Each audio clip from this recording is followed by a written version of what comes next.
controversies, questions and answers, tensions rising, and more arguments. One man, one woman, one show. X-Ray. Airing live on Human Rights Radio 101.1 Abuja.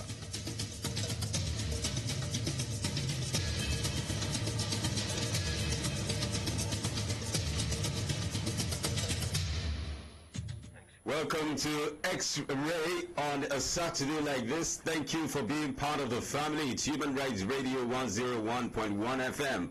Today is a wonderful day, a full house. I'm not going to mention the name. Let's start with the topic of discussion. Today we're going to be talking about intermarriage and the advantages to fostering unity in Nigeria. I mean, we all know the situation in Nigeria. We are very much aware that there's so much suspicion from one region to the other. Many people cannot imagine having to live with one another, and that's a big problem for us. So today we'll look at the advantages of intermarital affairs or intermarriages. Igbo getting married to Hausa, Hausa getting married to Yoruba, Yoruba getting married to Igala, and so on and so forth. How advantageous is that to the growth of Nigeria and Nigeria's peace and unity? Barrister Idris joins us. I know a lot of you have missed him on the program. It's good to have you back on the program. Thank you, Peter. Good morning. And I didn't have a bath fully. And then we also have Harry Spice. Good morning, Peter, the gangster. Where's that coming from? Peter, I think we are making it. You should introduce his ladies first. No. But anyway, let's put it straight. Is the sentence is ladies first, comma after men. After men. You know we're defining broadcasting, right? No problem. So we don't do that anymore. We now start with the men because women are equal to men. So we don't want to make it look like women are. All right. So Onokwai. Good morning, Mrs. Onokwai. Yeah, I'm ready. I'm good on that. Yeah. And then we also have Oyikeke Gado. It's good to have you on the program. Thank you, Peter. I like the pairing. Male, female. So obviously we're going to have a good time on the program. So let's start with Oyikeke. Okay. Wait first. Yes. Is your husband from your village? No, very far. What about you, Barrister Idris? Yes and no. Yes and no. Where is your wife from? Edo State. And you are from? I'm a Nigerian. Okay, we'll find out. Olive. I'm from Imo State. Your husband I is? used to be from Imo State, but I'm now from Delta State. I crossed the Niger. Oh, great. I had to cross Okay. the Niger River. Harry Spice. I am boundless like the sea and limitless like the air. I'm defined by humanity, so I do not subscribe to tribal identity, nor religious identity. What about your wife? I think my philosophy should also rub on her, actually. So we are children of humanity. Children of humanity first before where you come from. Exactly. All right, all of us are expressing ours in our different ways. But again, let's start by asking this question. Why is it important for us to have intermarriages in Nigeria? You know, from the beginning, one of our major problems in the nation is that of ethnic and tribal to come from and where that person comes from. And this has resulted to lots of issues like rivalries, even riots, because, you know, a particular people will say, we are from here and this is what we want or this is what we need. We have failed to look at ourselves as one. As one body, as one nation. We tend to dwell more on ethnicity. You know, I'm from this tribe, I'm from this type place in the country, and then because of that, you know, that thing fosters disunity, and it brings a lot of problems. So when we're looking at intermarriage, for instance, I come from Benue State. My parents are from Benue, and my husband is Beju, you know, from Kaduna State.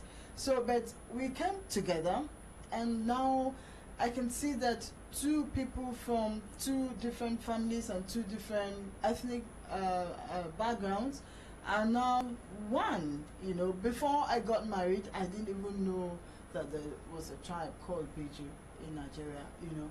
So, but that has brought two families together, and now when I see someone that is from Kaduna State, especially, you know, I feel that, you know, that person is very personal to me. You know, I feel as if we are from the same, which we are anyway. So, but that thing brings us closer and closer. So I feel that intertribal marriage and interstate marriage will have a lot to bridge that gap between these people and these people, because it brings all of us together as one family. But so Idris, you think that intermarriages in Nigeria will become acceptable by communities eventually? Because we know there are communities that it is very difficult for you to intermarry. No, it's very simple. You know, when you ask me, where are you from, I find it difficult to answer such questions, because one, my great-grandparents migrated from, my great-grandparents migrated from Hadija, Jigawa State, and moved down to Edo State. My grandmom, she's from Edo, who gave birth to my father. And when you ask me where I'm from, it's usually very difficult, because I see myself more of Edo person. I was born there, I was raised there, and all of that. My life surrounds everything Auchi. So for me, I think that is my home. If you ask me where are you going to, if I tell you I'm going home, I'm going to Auchi, because that's my home, the one I know. I relate with my people in Jigawa State, know that about that. But if you look at the way that the whole thing is like, I think it's the best thing that happened to me as a person. I'm happy. I can tell you wholeheartedly, yes, I'm Edo. I relate. If, like I said, if I say I'm going home, I'm going to Edo, because that's my home. Home is where the heart is, and my heart is in that place. So for me, intermarriages is one of the best things that happened. Do you think more communities will accept that? They will. I'll give you some instances. Before NYC, the reason why NYC should be encouraged is to foster this kind of marriages. If the law, I don't know whether it has changed, if two members of the NYC community, maybe one from the east, one from the north, they met in camp and decide to get married between two of them, the law encourages that they be given automatic employment. I don't know, you know. So all of this. It was same during my time. Yeah, these are means. Yes, money also. These are, in fact, even the wedding itself should be, you know, funded by the government, because that is the reason why we have NYC. So the issue of intermarriages, I think, is very beautiful. But saying, coming back to whether communities will accept it. Before now, we used to have some stereotype stuff on our head that these persons from this tribe, they are human eaters. These people from this side, they are very dirty. But the truth is that all of these are unfounded. Because if you see a Nigerian outside the country, the moment you see the person, nobody will tell you this is a Nigerian. Given the fact that we have certain, you know, physiques and all of that make us unique as a person. So one of the first way to deal with issues surrounding all of this is, let's do away with state of origin. And you just state of residence. That's fine. Then wherever you reside, that's your home. And I think that is the way to go about it. Yeah, on if communities will begin to accept intertribal marriage, I think first, marriage should be a decision between two adults. If you wake up and say this is the person, because you're actually the person who is going to live with your spouse. So if you decide this person is good enough for you, I don't think your community should, you know, tell you from which tribe or who to marry. I know, of course, this is Africa, and Africa, we are a communal people. We listening to family, of course, and the community and a whole lot of other things. But first, the decision should be you. Before now, intertribal marriage used to be a big no-no. Like, a lot of people, a lot of families, a lot of states, consider it, like deliberately fishing in troubled water. But it's a very good thing that is beginning to relax gradually. Now you find out that a lot of people, marry from a place outside of their state of origin. Let's not also forget there are still sub-ethnic, differences and all that. So it's something I feel every community is beginning to accept now, which is a very good thing. In fact, former head of state, General Ibrahim Badamosi, is also was married to an Igbo woman, even though Miriam Bangida, she is Igbo, from Asaba Delta State. So I think people are beginning to accept it. I don't think there is any community now, like a community that will come out and say, no, our daughter cannot marry from so and so place. But then the first thing is the two people who are getting married agreeing to, be together forever, for better, for worse, and then the family is accepting. And then if the family accepts, I'm not sure the family... Talking about decisions, I've always asked this question. When it is time to pay the bills in hospitals, the community is not there, the uncles are not there. When it's time to pay school fees, the uncles and communities are not there. When it is time to pay for burial rights, nobody is there.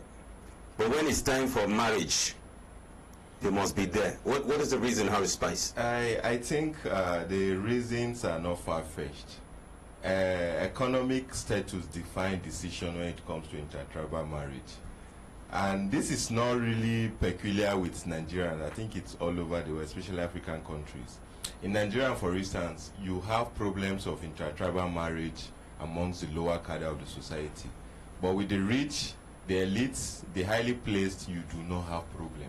Just like Olive said, take a trip to Niger State, you see the number of army generals married to Igbo women from across the Niger. The former vice president, Atiku Abubakar, is married to a Yoruba woman, Titi. They see Ifoma from Igbo, and it goes on and on like that. When you come to, migration also plays a very vital role in demystifying this issue of saying no to intertribal marriage. Education exposes you to opportunities where you meet your spouses and decisions are made. Like I always said, there was a very troublesome report of the essay girl that was abducted in Kano by one Hausa chap. The country almost got burned because of the agitation, because of the cries that actually followed that occurrence.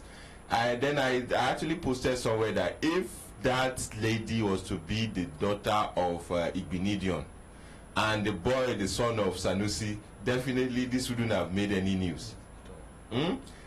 Squabble, tribal mistrust, ethnicity, differentiation, it's actually attributed to the poor. So let's go back to the uncles again. If the uncles were rich enough, yes, every other part of the country was rich enough and everybody was doing well, would this happen? Not at all. This is what I'm saying. When was the last time you traveled to your village and sat under the news of your uncle to make a decision? I'm sure you don't. You can't even remember. So if you're economically stable, if you're educationally exposed, these are issues that will not bother you. You take your decision yourself without subjecting yourself to any village square kind of decision. Even traditional rulers are beginning to go out of their ways to marry outside their domain. The Oni of Ife married somebody from Edo. She's not Yoruba. Integration move we're talking about. The son of a Hausa man from Kaura Namoda should be able to marry the daughter of somebody from Bayelsa. With that, issues of tribal distrust will be eliminated completely. Take Tanzania for instance. Tanzania is like Nigeria with multiple ethnicity and tribes and religion. But what they've succeeded in doing is to abolish all this dichotomy. There is no tribe, there is no state of origin, there is no religion when you're feeling anything official in Tanzania. As we speak, they've become a model of diversity. Now let's go back to the parental rules. Some parents, shots were fired in compounds I mean, this is over my dead body for you to marry this man. He is from so community. Even in certain communities where they speak the same tribes, as long as you're not from my town, it is not acceptable.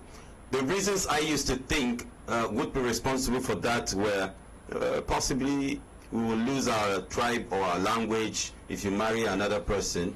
I thought that was the situation until I was told once that we don't, some communities will tell their children, we don't marry from this community because their ancestors were once our enemies. Their ancestors were once this or that. So take a look at that.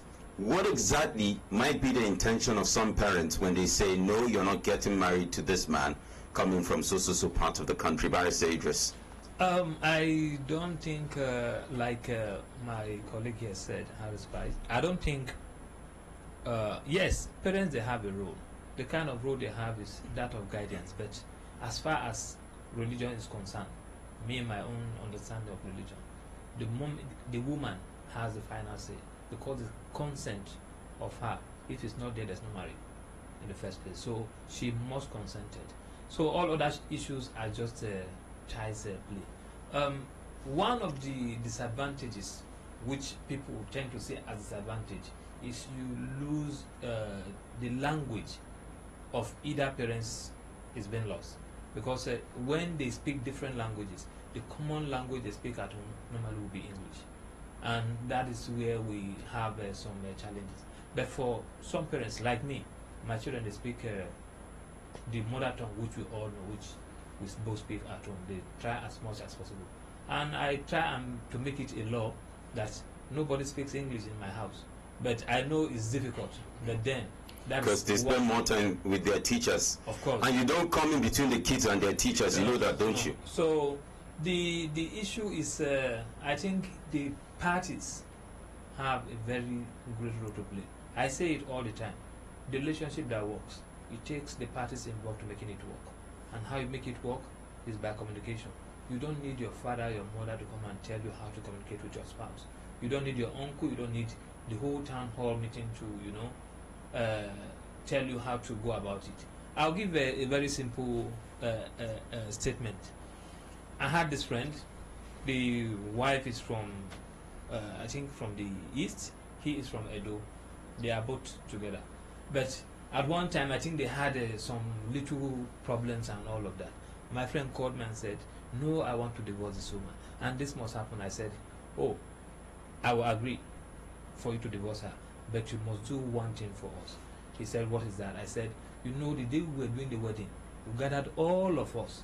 Please, can you gather all of us back again together?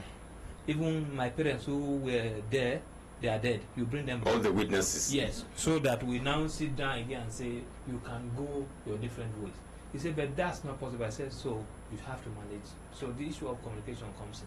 What I'm saying is, totality. I think the best thing that happened to any family is if you bring in somebody who is from a different tribe, different background, and you see how you complement, how you blend, and it's usually very fantastic. The question is, do you get married, or do you have peace in your home or in your marriage because of where you come from? No. I said before, I said something. I said any relationship that works, it takes the parties involved to making it work. And the way you make it work is by communication. And I think we have spoken about it. All right. You have to learn to use an I message way of communicating, not a you message or a disguised message. It's a different topic altogether. Eye to eye, clear-cut information. Apart from language, which Barrister mentioned, there are still other, cautionary factors. For some families, people from some tribe belong to and practice a certain religion. I want to also commend the Yorubas because they've been able to weather the storm in this regard. You find out that in a particular Yoruba family, you have the father practicing this religion and the mother practicing another religion, and they live peacefully. They don't have any problem. You follow the one you want to, They actually have learned to live peacefully together in spite of the religious differences, even within the family. And then there's also the issue of, different culture, different norms, and and all that. A particular culture might have their own taboo. A parent might be scared that my child is going to this place, he or she does not even know the culture of these particular people. You know, for some people, it's okay to stand up and say, good morning, sir. For some other people, you must prostrate. You know, the process of getting used to it, I think, is also one of the things some parents fear. And then the kind of food a particular culture is used to, so that they won't say, my child don't know how to cook. And there are a whole lot of things that a parent might get concerned about. But I think those are things that two people who decide to live together can actually overcome. Besides language, loss of language, there are other things we should be worried about as far as cultural values are concerned. For instance, Christianity and Islam has succeeded in, eroding our traditional values and identity. In my place, for instance, the Muslims are more tilted towards anything that has to do with the Arabs, while the Christians will have to do anything, will tilt towards anything that has to do with the Igbos, for instance. During their marriages, the instrumental of music you hear, are in line with the Igbo community. Once a Muslim person is having any ceremony, the kind of music you hear is also Arabial in tune. So if you look at what we're saying, marriage should be a unifying, factor in terms of integration. If I speak Igala and I'm married to somebody that is Bagi, that should be an added advantage to my children. Because whether you like it or not, when I'm multilingual, it's an advantage. My children should be able to speak Bagi, Igala, and English, even Hausa. So if we are thinking of preserving our culture, we should be open to embracing more culture, because the physics we learn, the biology we learn, were all adopted from other languages. So why didn't we do away with them and begin to learn these things in our language? You can keep your language as well as keeping your marriage. Marriage and language has nothing to do with decision. Okay, so let me give you an example. In my own family, we are related to Ibira people. I've never said this to a lot of people, but my sister, one of my sisters, was supposed to get married to a Plateau man, and my mom felt, okay, why don't you just make your decisions? But she didn't like the guy at the time. Okay. She went back to date and marry the guy she dated when they were serving, and it turns out to be an Ibira man. He's the best husband I've seen so far, from my own point of view. Yes. I mean, imagine if she ended up marrying the other person. It is not, I think that parents need to have a serious role in this. Parents have destroyed marriages because of their experiences. No two experiences are the same. No two relationships are the same. That you had to go through pain in your own marriage doesn't mean your daughter will definitely go through the same pain. Yeah, Peter, like my family, I think I have relatives who are Yorubas. I have some who are Igbos and all of that. I don't think that's not a problem as far as my home is concerned, honestly. Because we feel, first, before you get into all of this issue of tribal, we are first human. And the moment you have, this is about integrity. The moment my parents feel, yes, this is trustworthy and all of that, the next thing is they give you the support. We'll take a very quick break on X-Ray. When we come back, the phone lines will be open and we'll get to hear your reactions.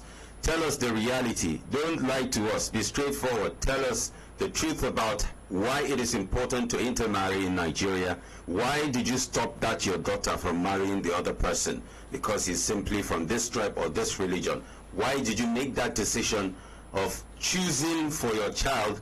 I mean, this happens even with what you say in school. Stay with us. We'll be back.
Welcome back to X-Ray on Human Rights Radio 101.1 FM. And we've been talking about intermarriages, the advantages to Nigeria, and the process to unity, the growth process in Nigeria. The phone lines are open right now. You can call us up on 081 89 99 10 11. Barrister Idris is in the studio.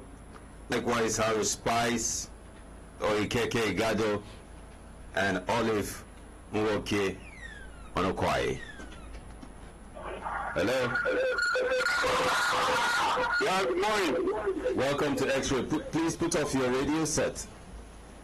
Yeah, I've done that. Go ahead. I'm so much impressed with the discussion that is going on in the studio there. All right. Tell us. I am Mr. Obuna. Okay, Obuna, welcome.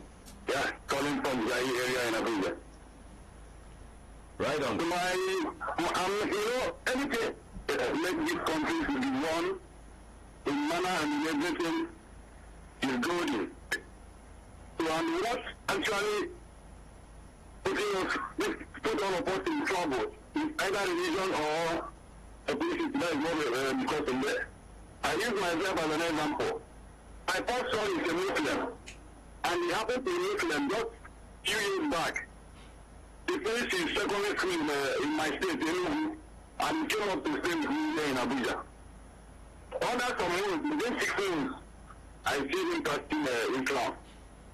People so many advised me to take it serious with him. I told them that I am not the owner of religion. Rather, God is the owner of religion. And God knows every heart more than the way we know ourselves. Exactly. So, and since I allow you to do that, we are even more calm than before. Everybody is watching each other not to misbehave. I told him that the only way I can disagree with you in any religion you belong to is when you misbehave. And myself will not misbehave as a father. I'm enjoying that voice since that time till as I'm speaking with you. So the encouraging you are giving to Nigerians about intermarriage and the religious understanding is quite good. And it's brilliant. I don't think we know which religion and which religion is the best in the country anymore. He is religionless. Religion is one. He is religionless. Religionless. In fact, all of us here are like that. God is one. God is one. He is the one that knows the heart of every human being, both the white, the colors, and the Indian. He has made everyone one by blood color. When you see a white man's body now, you see the red blood. When you see a black man's body now, what else are we killing one another because of religion or because of a state or because of language? So may God continue to guide this radio house, that is the Human Rights Radio, and may God bless all of you. Amen. Thank you, and God bless you too, Ibonna. It's very inspiring. Honestly, this is a true Nigerian talking. It's a story that should be amplified. Yes. Absolutely. Hello. Hello? Good morning, sir. Good morning. Yes, sir. Aboka, you're welcome to X-Ray on Human Rights Radio. Yeah, I'm calling you from Manga to Okay, please go ahead and speak up so we can hear you very well. Okay, sir. Yeah, I'm in need of this country, and I love my country so much. Then I'm happy to see the development of youth that is coming to us as a youth in this country. So as for me, I prepare to marriage more than every other thing. First of all, we have to know ourselves as a human being. And if we do that, in terms of NPG, religion, everything will be over. And then the country will now become better place for us to live in the future time.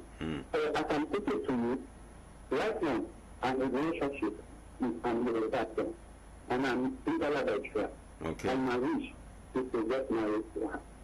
So I don't for you to become together now, there will be a unit between the Yoruba and Igbo. In terms of problem, we will know how to solve it, and then the country will remain peace. So it's adaptable, and thank you for the good work that you can do that way. Thank you very much, and God bless you. Yes. We pray that you get a good marriage eventually. Yes, sir. So, And that's really interesting. He plans to get married to a Yoruba woman, and he's Igala by tribe. And that's really impressive. Hello? hello, yeah. Good morning. Please put on your radio set. Sorry, my name is Martha. Hello? I'm calling from Warren Emmanuel. All right, Emmanuel, welcome to X-Ray on Human Rights Radio. Yeah, thank you.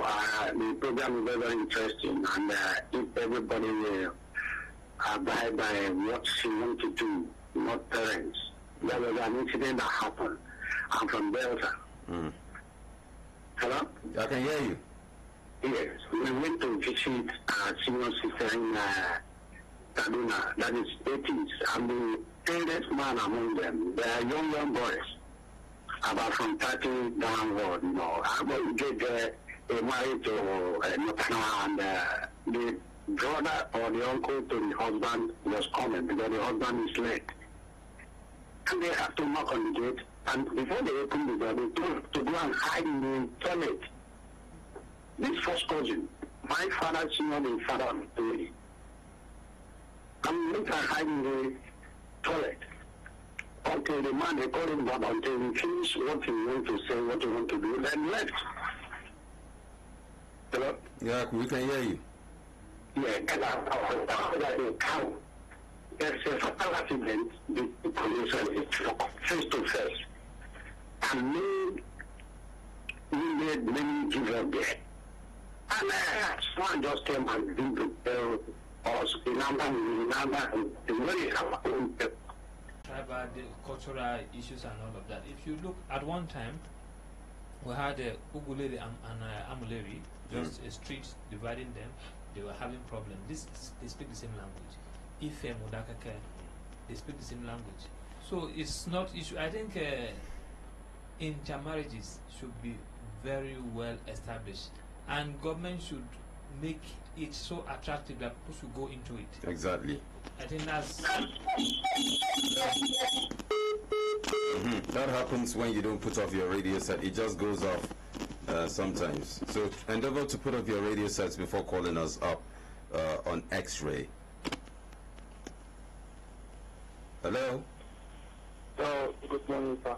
Good morning. Kindly speak up. We can't hear you very well. Good morning, sir. Good morning. What's your name and where are you calling from? My name is Abubakar. I'm calling from Ute. All right. Welcome to X-Ray. Actually, I'm coming from Nassau, but I'm living for Ute. There is one lady that I know is a Christian, but the very loving me too, and the father of the girl does not accept. Why hasn't he accepted? And you said because the girl is a Christian, they're not allowed the girl to turn to Muslim, but the girl is turned to Muslim. The father does not accept us to know. Okay. So I need my. So you need advice. You need advice.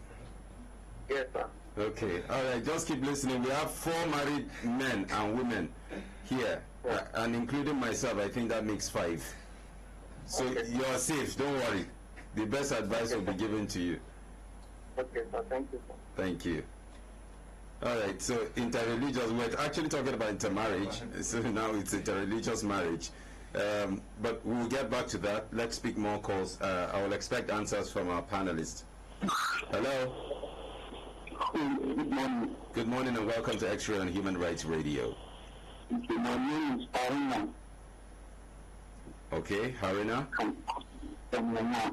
From Yanya. So go ahead. What is causing in Nigeria Muslim and our culture? Like now, in my village, there are some people they forbid. And maybe in the other side, in the other state, there are some things they are also forbidden to do. Let's take a example from the university.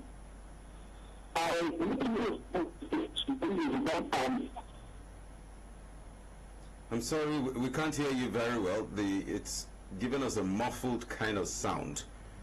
Feel free to call us back on the program. So let's react to some of the calls that we've received so far. Okay, if you allow me to begin, we like to carry unnecessary burden on ourselves. As I always say, well, first of all, humans before we are defined by religion or ethnicity. As long as we do not have separate markets for Christians and Muslims, for Igbos and Idomas, as long as we do not have separate hospitals or school, I don't think we should have any kind of difference. You even forgot to add, as long as the rain falls on every one of us, night and day falls on all of us, and we use the same road, the same infrastructure, I see no division in us. We just were unnecessarily unhappy with ourselves. We don't trust each other. That's why we create this unnecessary burden onto ourselves. A man that loves a woman should be able to sustain it without the interference of anybody or culture or religion. And it's just an identity. You're a Muslim, you can be a Muslim and not be spiritual. You can be a Christian and not be spiritual. If you are spiritual, that means you are above all these primordial sentiments. Let's discard these togas of division and embrace ourselves first as human beings. If you go to the hospitals, if you see an accident scene, when you see how people rush to rescue people, at that point nobody asks whether you are Igbo, you're Yoruba, you're Idoma, you're Igala, you're Christian or a Muslim. What we think of at that time is how to save that person. And when we watch football, yes, when we watch football is one of the unifying factors in Nigeria. You will see everybody hugging. Imagine during the last qualifier that pushed us to Russia in come 2018, the Cameroonians were complaining that actually it was two countries that played against them, that Nigeria and Biafra. But at that point, you could see that we became one. And everybody there was nothing like Biafra that day. There was no Biafra. Everybody was Nigeria. No, you see, US were defeated by Trinidad and Tobago. And one guy came and said, well, we lost to two countries, Trinidad and Tobago. Meanwhile, the population of Trinidad is nothing compared to that of, yes. Anyway, that's aside. I think for me, it's, I say it, home is where the heart is. Where you find your home, your heart is there, please go for it. Yeah, so is that your advice to the young man? Of course, sure. He should go for what his heart is. And if the lady is fine with it, then okay. Olive. Let's stop. Oyenkeke, you come last because you are longer in this. Okay, no. The oldest is Barrister Idris, followed by Oyenkeke, followed by me. This is followed by you. Sorry. I was the best man. Sorry. Okay, for me, I would just say we should begin to preach the religion of love. If we actually love ourselves, we won't be having all this issue of religion. Religion is actually supposed to be for the benefit of humanity. We are first humans before, and then it's even made worse by the fact that we are not born, we don't choose our religion, we are just born into them. Sure. If I was born in India, I won't be a Christian. You understand? So we should first begin to see ourselves as one, and then, trust me, we won't be having all these other issues. Parents have a very great role to play in this, because even with where we think we are now, a lot of parents still are very skeptical about where their children are going to. But we don't expect that people will still look at other people. Okay, these people eat human beings. These people are this and that. But believe me, it's still, even amongst those who are enlightened, those things still exist. So there's a need for us to begin to talk to parents and begin to let ourselves know that no, there's no particular group of people that are bad or that are good. It depends on individuals. A friend of mine wanted to get married, and when we got home, the mother said, well, that the immediately he saw the young man, and the young man said, "Look, I'm from here." That she started, as a mother, she started praying for the young man to find his wife and not his daughter, because where he comes from, that they eat human beings, you know, and that's how it is. And then the other one said, "Look, you can marry from anywhere." Let me say, it's my mom. My mom said, "Look, you can marry from anywhere, but these ones you cannot marry them because their mothers will kill you." They said mother-in-laws, they kill their daughters. So we still have a lot to do. I think we also need to fight these stereotypical statements, like Yoruba demons, like Igbo men are this, Hausa men are this. You know, they just tag names to people they know nothing about. It's not true. And whether we like it or not, we cannot separate. You know, the parents have a very great role to play when it comes to marriage. I think even now, if your parents say you cannot marry this person, it may be very difficult for you to go ahead with that marriage, except if you decide to just go away with the person, and then, you know, and by the end of the day, it may not be very good. So we need to speak to our parents and sensitize us, accept ourselves the way we should accept. Let's not forget also that sometimes the problems, when you say a Yoruba man is this and that, you forget also that you might just be the problem. Yeah. You see, you might just be the problem. Let me. And then when you say an Igbo man is stingy, is this and that, maybe you are the one that is even causing that stinginess because you're asking for too much. You don't know. You know, the problem with all of this is that we fail to realize one thing: we are all migrants, whether we like it or not. There is nobody, like if you say, for instance, FCT now. Who are the real indigenes of this FCT? The story I heard about Suleja, Abuja, Suleja, you know, Lokoja. No, Suleja and Abuja, they were brothers from the story with so you see, people migrated. I don't see why we should just stick to this boundary. Like I said, the government, they have a key role to play. All our documents, remove issues surrounding state of origin, remove issues surrounding religion and all of that. Then local government of origin and all of that. I don't think that is necessary if we want integration in the recent of jostle for political position fuel mistrust, tribal and religious tension in the country. Even though I'm not advocating for a military rule, but during the military you could see that there was minimal, you know, agitation for tribal or religious identity. When politicians fail to clinch to certain position, they bring up the narrative of differences in religion and ethnicity. Until our political office holders begin to see themselves, you know, disconnecting themselves from the shenanigans of sentiments of using this plot to divide the people, we cannot get to anywhere. Because what we're saying here is that in our different schools, you see the division, you see the unity, you see how kids see themselves first as human beings, but the moment they are out of the schools, everybody becomes tribal, becomes religion. In ABU, while we're growing up in ABU, then you could barely speak Hausa because all the tribes of Nigeria are domiciled or were domiciled in ABU.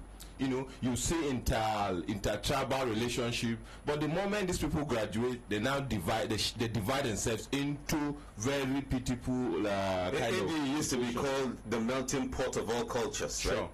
So if it worked in ABU, you could work at. Hello.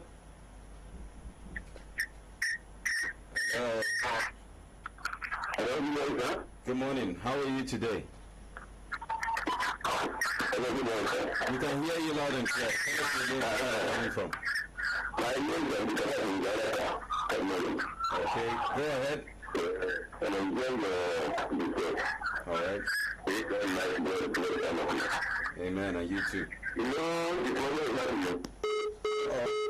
There goes the network again, unfortunately. That was our last caller of the day. But final comments from our panelists. Let's start with Olive.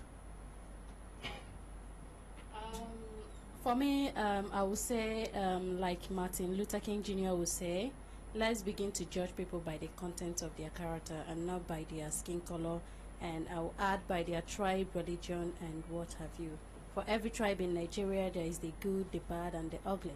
So let's actually begin to look at people from, you know, the content of their character. Are you people waiting for me to call the next? Okay, let's go to Harry Spice. They said ladies first, so we'll actually. You're the one that said ladies first. I said so. We're trying to follow that creed, to respect that creed. Yes, like we said, let's begin to see ourselves first as humans, because as a human being, we have no definition when it comes to any kind of distinction. Love for one is love for all. Love is the only thing that can solve our problems. If we love each other, we cannot kill each other. We cannot abuse each other. We cannot do anything that would not be of the interest to another person. So love is the key. We need to begin to preach love, and not just preaching. We need to demonstrate and take it from the inner part of our heart. Mr. Idris? Just give me 2 minutes to recite a prose that will summarize all of it. Oh, yes, I forgot that you're a poet. I'm a lawyer, don't know. Said, friendship, I think, is key to whatever we are saying here. Said the language of friendship is not words, but meaning. It understands each other's thought even before they are spoken. We are travelers in the wilderness of this world, and all we need in our travel is an honest friend. But man is forced to be alone by the very nature of the society. However, if you meet a person who is not envious, who loves and appreciates that which is noble and loving in another, to this very rare person, offer a lifetime of friendship. The glory of friendship is not only the outstretch of hand, nor the joy of companionship. It is the spiritual inspiration that comes to oneself when he or she discovers that someone is willing to love and to trust him. On that note, I will say thank you, Peter. Let's give it a round of applause. Let's point. Nice one. That's a beautiful one from Barrister Idris. And we'll get a script from that and post it on our Facebook fan page. But thank you so much for being part of the program. From me, I'd like to say the good, the bad, and the ugly are found in every community in Nigeria. Your own quest, looking out for the very best of the best, is just simply telling us you feel you don't deserve to have an experience that is difficult in your relationship or marriage. Where you come from does not give you the best of the best. It is what you seek for and who you make of yourself, or what you make of yourself. If you yourself is good enough, then you will find a good enough person. As you pray for a better person, that man or that woman out there is also praying for a better person. Have a great time. X-Ray comes back on Monday. Thank you to our producer, Queen Jane, and everybody on the team. My name is Peter. Bye-bye.